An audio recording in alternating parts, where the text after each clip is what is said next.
1절 말씀을 보면 그 일 후에 하나님이 아브라함을 시험하시려고 이런 말씀이 나옵니다. 하나님이 아브라함을 시험하신다 하고 말씀합니다. 성경에 보면 시험은 두 종류가 있습니다. 야고보서 1장 13절을 보시면 이런 말씀이 있습니다. 사람이 시험을 받을 때 내가 하나님께 시험을 받는다 하지 말지니 하나님은 악에게 시험을 받지도 아니하시고 친히 아무도 시험하지 아니하시느니라. 이렇게 말씀을 하셨습니다. 하나님은 악에게 시험을 받지도 아니하시고 친히 아무도 시험하지 않는다. 이렇게 말씀을 하셨는데 오늘 창세기 22장에 보면 하나님께서 아브라함을 시험하신다고 분명히 말씀을 했습니다. 어느 구절이 맞아요? 둘 다 맞습니다. 일반적으로 시험이라고 하면 우리는 나쁜 것으로 생각하고 있고 또 마귀가 하는 것으로 생각하고 있습니다. 물론 마귀가 하는 시험이 있습니다. 그 마귀가 하는 시험은 유혹과 같습니다. 유혹. 성도를 타락시켜서 죄짓게 만들고 결국은 망하게 하려는 그런 시험을 합니다. 정확하게 말하면 유혹하여 죄짓게 하는 것. 그것이 마귀의 시험입니다. 하나님께서 하시는 시험은 테스트하는 겁니다. 우리의 믿음이 어느 정도인지 테스트해서 그 믿음을 드러내고 또 연단시키고 마침내는 복을 주려는 그런 의미로 시험을 하시는 것입니다. 그러니까 한국말로는 같은 시험이라고 했지만 그 시험의 내용과 목적이 완전히 다릅니다. 마귀는 우리에게 하나님 말씀 어기고 죄짓게 만들어서 망하게 하려는 그런 유의 시험, 즉 유혹을 하는 것이고 하나님은 우리 믿음을 테스트해서 복 주시고 성장시키려는 그런 목적으로 시험을 하시는 것입니다. 아브라함을 시험할 때 하나님께서 그런 선한 목적으로 결과적으로 은혜와 복을 주려고 시험을 하셨습니다. 그런데 시험의 내용이 뭐냐면 2절 말씀에 보면 내 아들 내 사랑하는 독자 이삭을 데리고 모리아 땅으로 가서 내가 내게 일러준 한 산 거기서 그를 번제로 드려라. 이런 시험을 했습니다. 독자 이삭을 번제로 드리라는 시험입니다. 아들을 죽여서 하나님께 제물로 바치라는 것이지요. 참으로 어마어마한 시험이고 놀라운 시험입니다. 우리에게 이런 시험을 했으면 감당할 사람이 없고 다 실패하고 말았을 텐데 아브라함에게는 이런 시험이라도 감당할 만한 큰 믿음이 있는 걸 아시고 하나님께서 이런 시험을 주셨습니다. 고린도전서 10장 13절 말씀에 보면 하나님은 사람이 감당치 못할 시험을 주시지 않는다. 이렇게 말씀을 했고 또 시험 당할 즈음에 피할 길을 주신다라고 말씀을 하셨습니다. 아브라함에게 이 큰 시험 하신 것도 아브라함이 감당할 수 있는 줄 믿고 아시고 시험을 하는 것이 분명합니다. 물론 시험이기 때문에 엄청 어렵습니다. 엄청 힘듭니다. 그러나 아브라함은 큰 믿음으로 그 시험을 순종하고 감당하고 또 은혜와 복을 받았습니다. 이 시험의 목적이 무엇인가? 하나님의 말씀을 순종하는가를 보시는 거예요.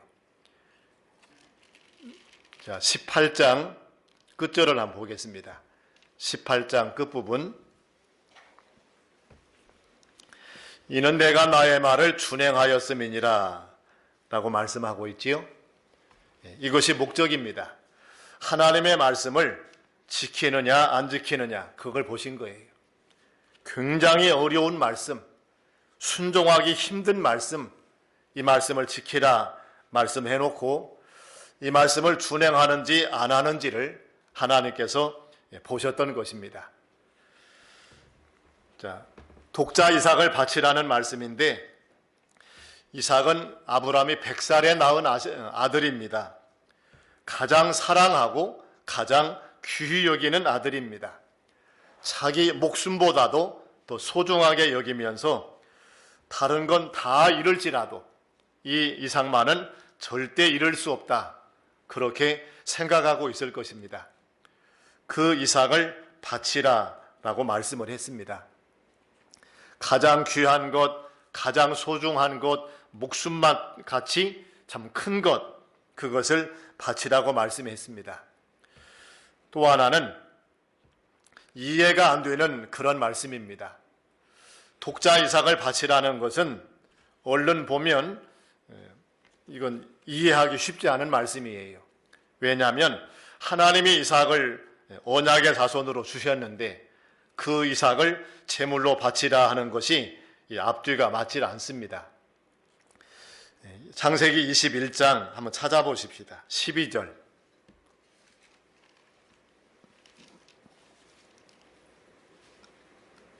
한번 읽어보시기 바랍니다.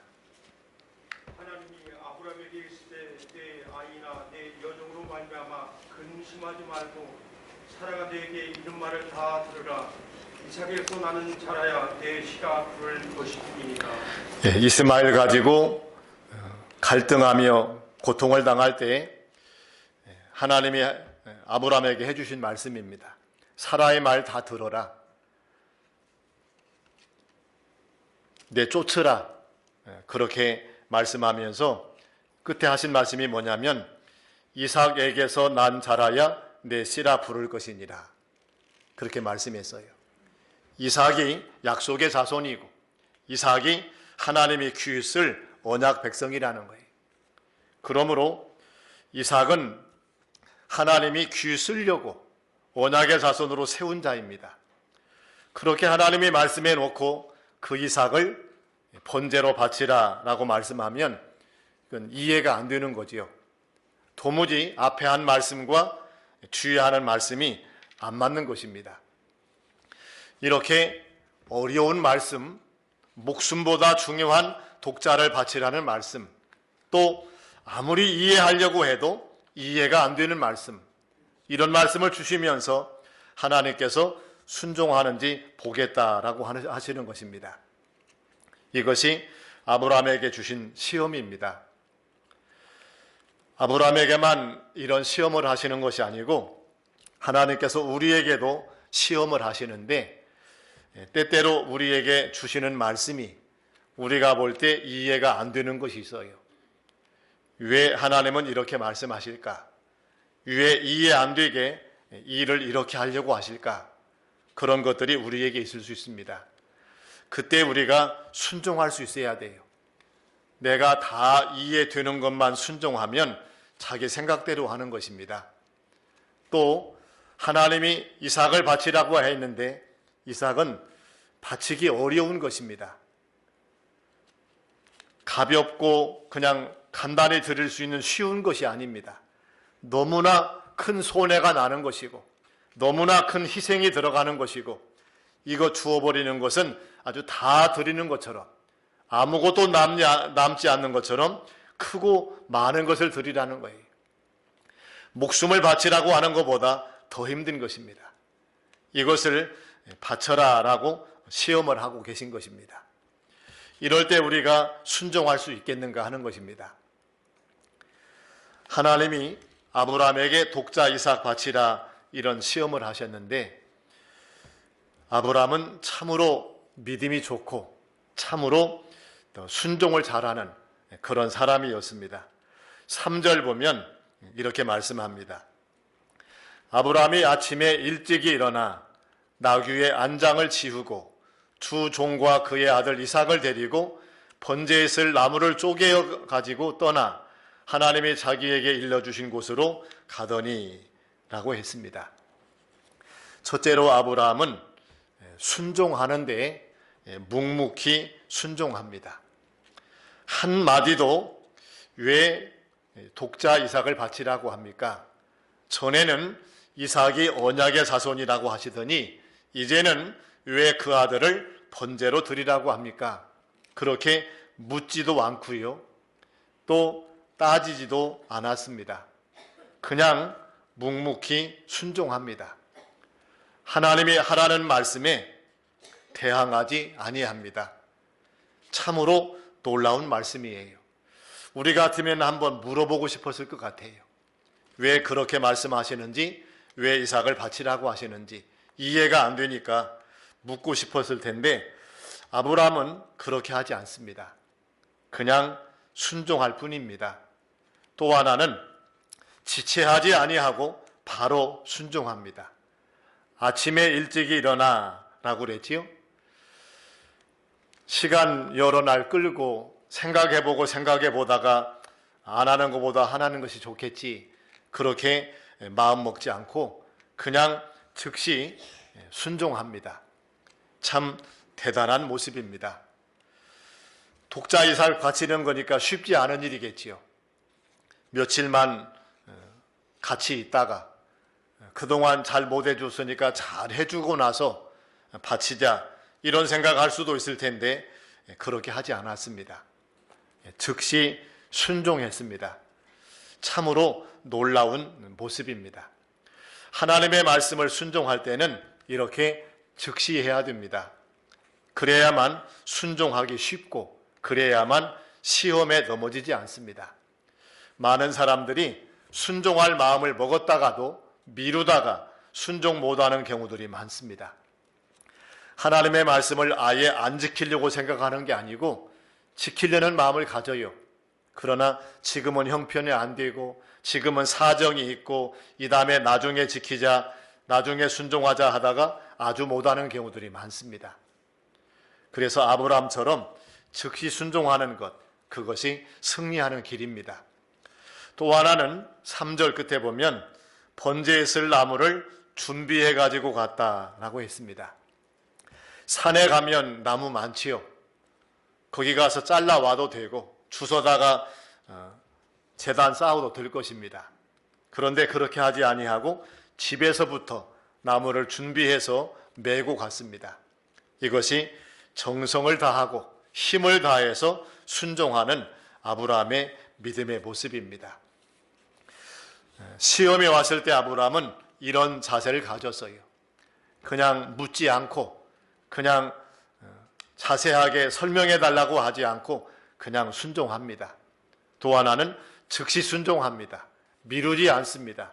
그리고 이삭을 번제하기 위해서 필요한 모든 것 잘 준비해 가지고 가서 이삭을 번제로 드리는 그런 순종을 합니다.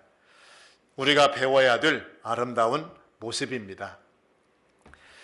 이제 이렇게 준비해 가지고 하나님이 지시한 땅, 모리아 땅으로 가는데 모리아 산은 어떤 곳인가 한번 찾아보고 가십시다. 역대하 3장 1절을 한번 보겠습니다. 역대하 3장 1절.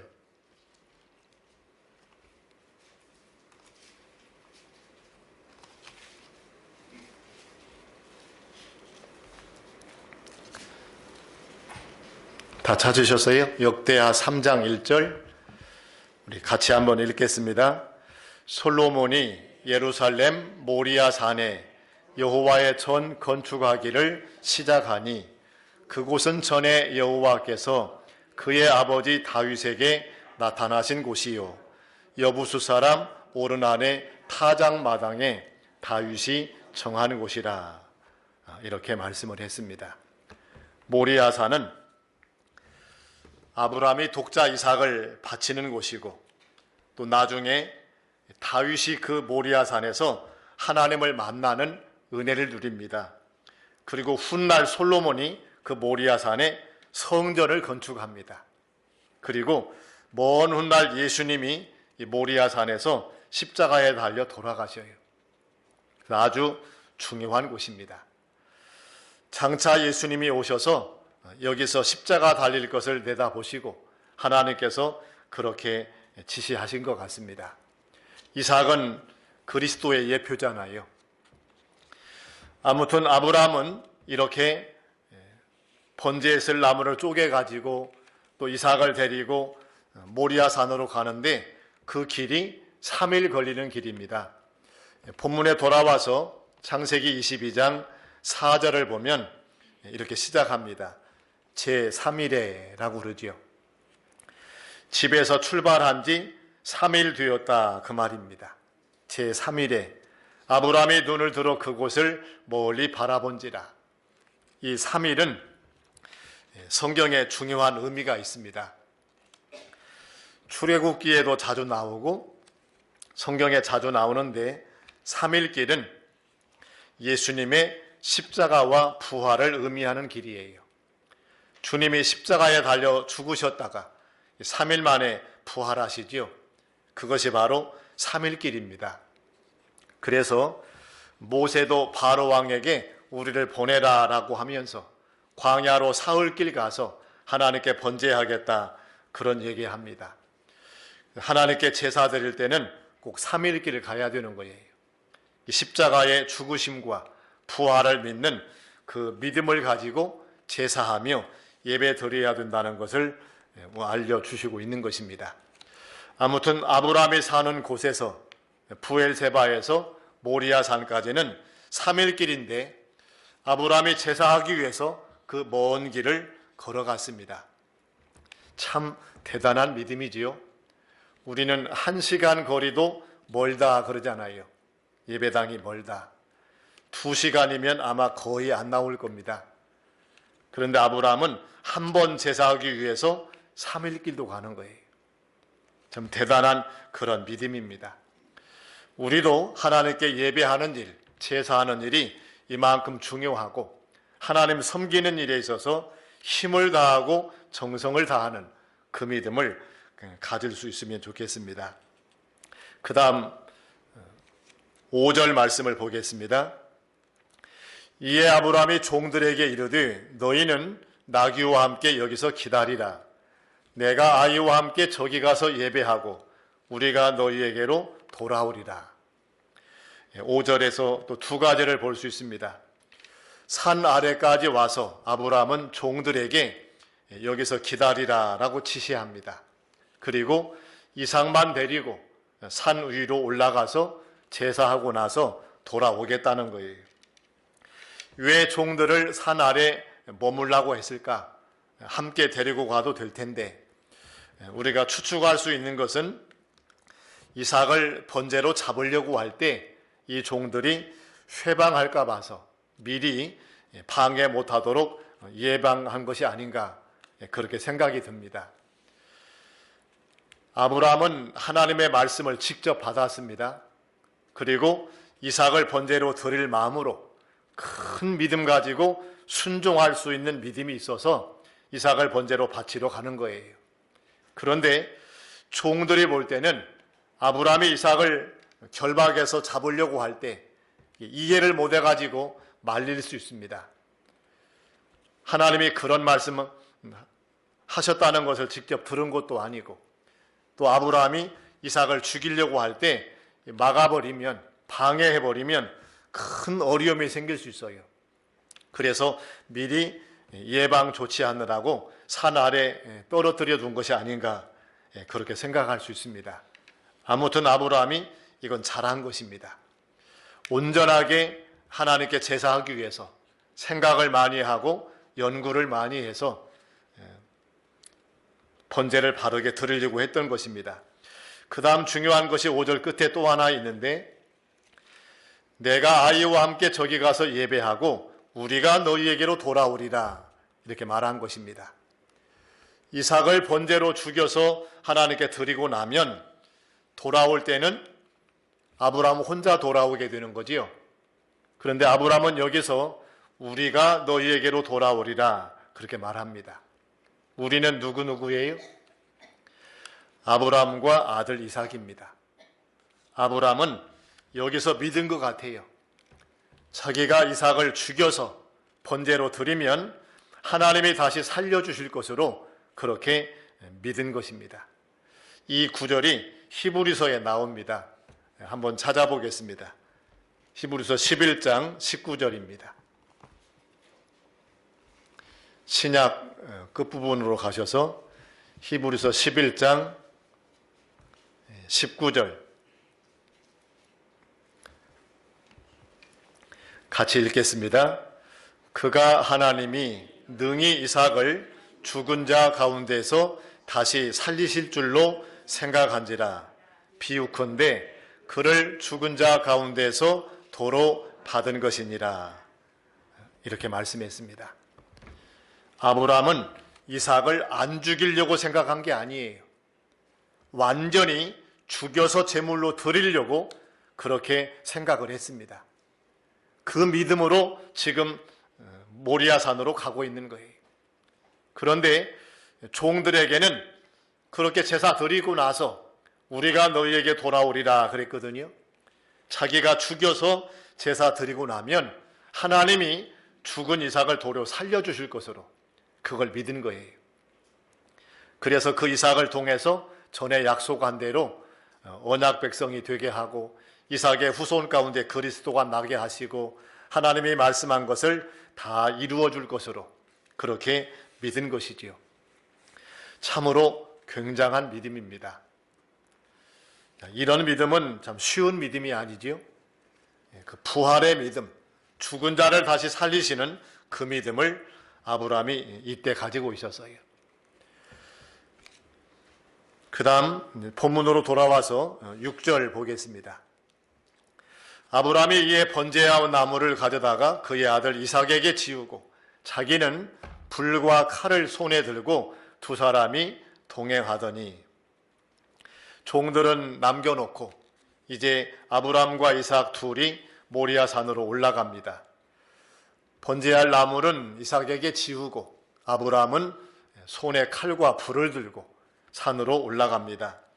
가면서 부자가 대화합니다. 7절을 보면 이삭이 그 아버지 아브라함에게 말하여 이르되 내 아버지여 하니 그가 이르되 내 아들아 내가 여기 있노라.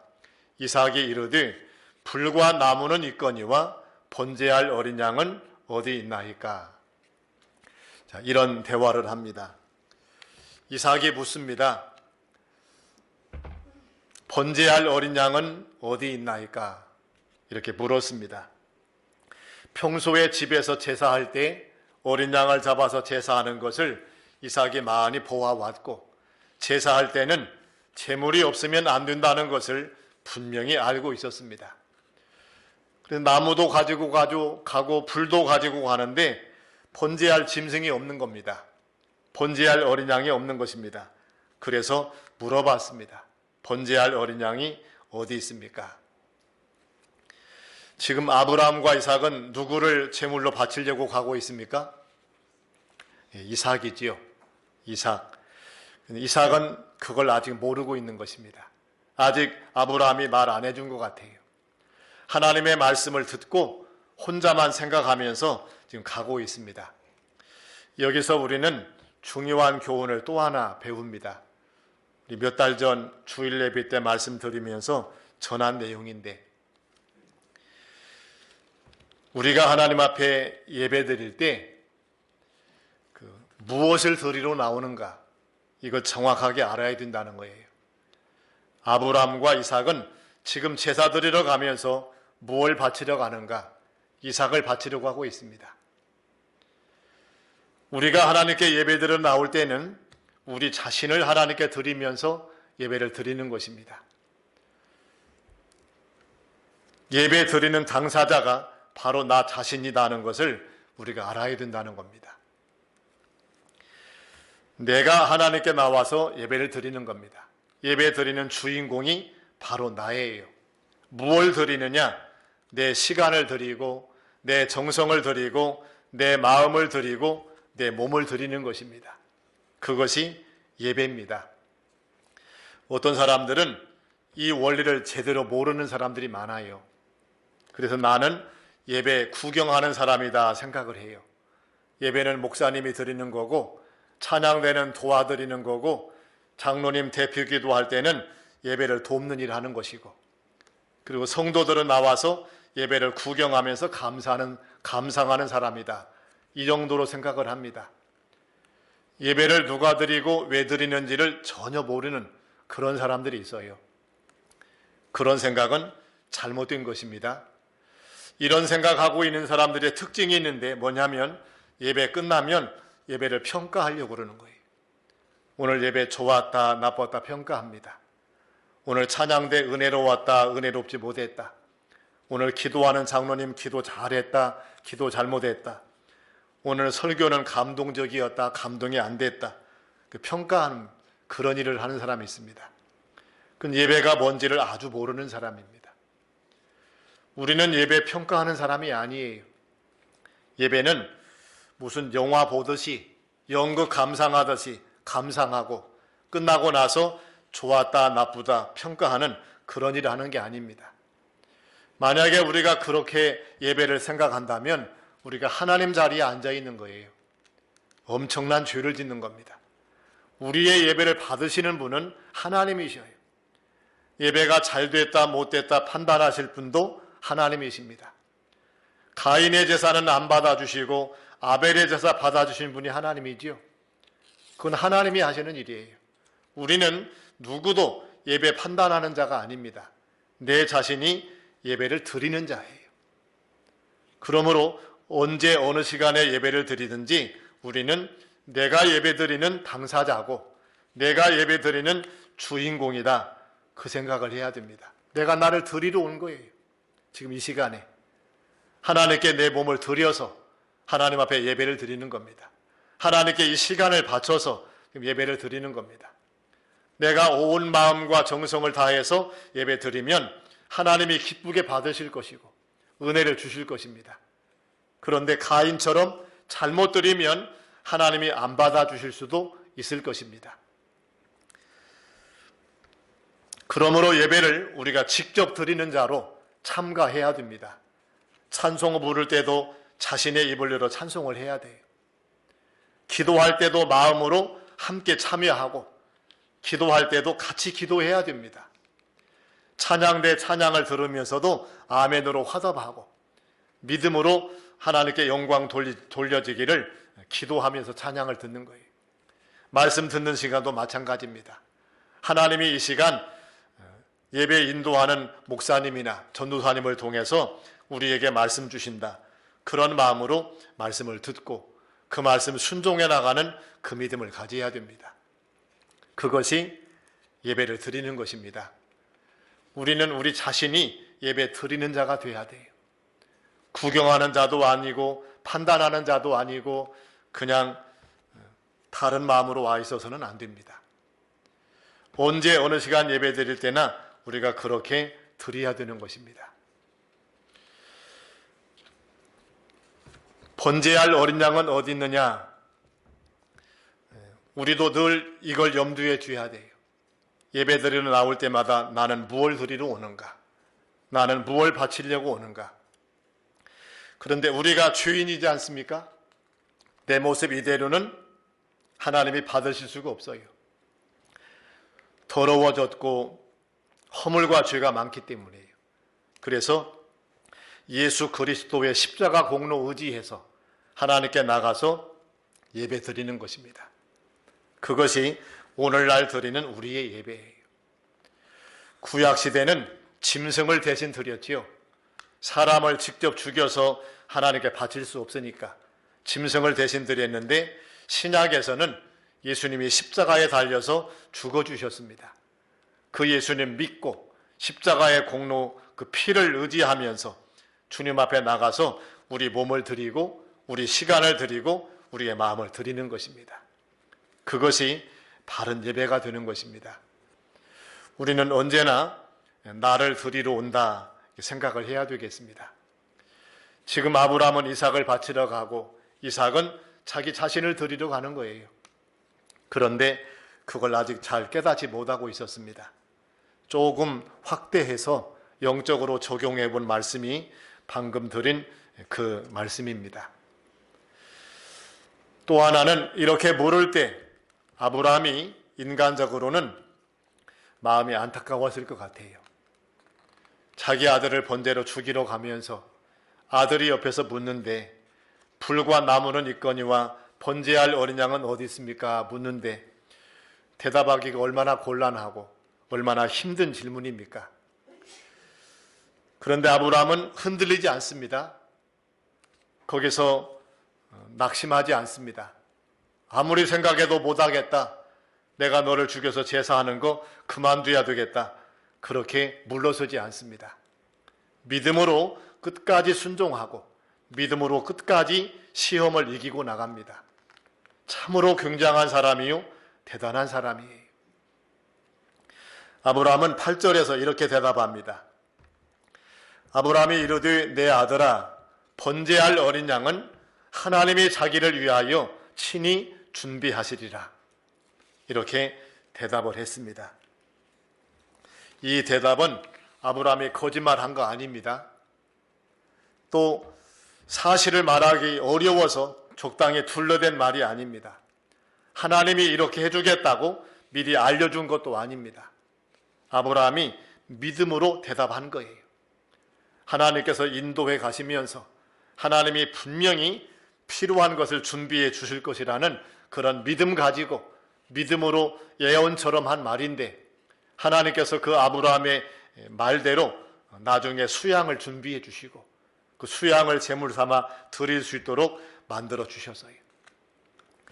참으로 놀라운 그런 일들이 벌어졌습니다. 9절 말씀 보겠습니다. 아브라함이 그에게 일러주신 곳에 이른지라 이에 아브라함이 그곳에 제단을 쌓고 나무를 버려놓고 그의 아들 이삭을 결박하여 제단 나무 위에 놓고 손을 내밀어 칼을 잡고 그 아들을 잡으려 하니 모리아산 하나님이 정해준 장소에 도착을 했습니다. 아브라함은 거기서 제단을 쌓습니다. 그 위에 나무를 벌려놓습니다. 그리고 이삭을 결박하여 제단 나무 위에 올려놓고 칼을 잡고 이삭을 죽이려고 합니다. 왜 결박을 했겠는가? 하나님이 아마 이삭에게 설명해 주었을 것 같아요. 제물로 바치는 순간에 하나님이 너를 제물로 바치라고 그랬다. 이삭은 예 알겠습니다. 하나님의 뜻에 순종하겠습니다. 해서 제물로 드리겠지요. 그래도 결박에 놓습니다.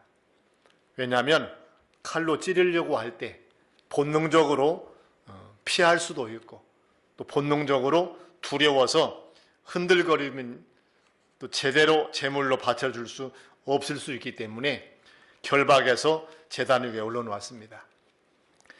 이삭이 상당히 나이 들었을 텐데 결박할 때나 번제로 드리려고 할 때 반항하고 도망쳤으면 아마 큰 어려움이 생겼을 수 있을 것 같아요. 이삭이 순종한 것으로 정확한 상황은 모르지만 순종한 것으로 그렇게 보여집니다. 그래서 아브라함은 칼을 잡고 그 아들을 잡으려고 합니다. 11절에 보면 하나님의 사라가 급하게 부릅니다. 아브라함아 아브라함아. 만약에 하나님의 사자가 부르지 않았으면 아브라함은 실제로 이삭을 죽였을 거예요. 모든 말씀의 내용을 볼 때 아브라함은 직접 죽이려고 한 것이지 안 죽일 마음으로 쇼만 한 게 아닙니다. 하나님은 그 아브라함의 마음을 다 읽으셨고 중심을 보시고 시험에 합격했다라고 말씀을 했어요. 흉내만 냈으면 하나님께서 그렇게 인정 안 해 주었을 것입니다. 아브라함은 직접 죽일 생각을 했을 거예요. 그래서 하나님의 사자를 보내서 급하게 아브라함의 이름을 부르고 막으신 것입니다. 아브라함이 진짜 독자를 드린 거예요. 죽이지는 않았지만 하나님이 막아서 죽이진 않았지만 아브라함은 믿음으로 드린 겁니다. 다시 말하면 순종한 거예요. 하나님이 원하시는 것은 진짜 죽이는 게 아니고 말씀에 순종하는가를 보기 원하셨는데 아브라함은 그것을 순종한 것입니다.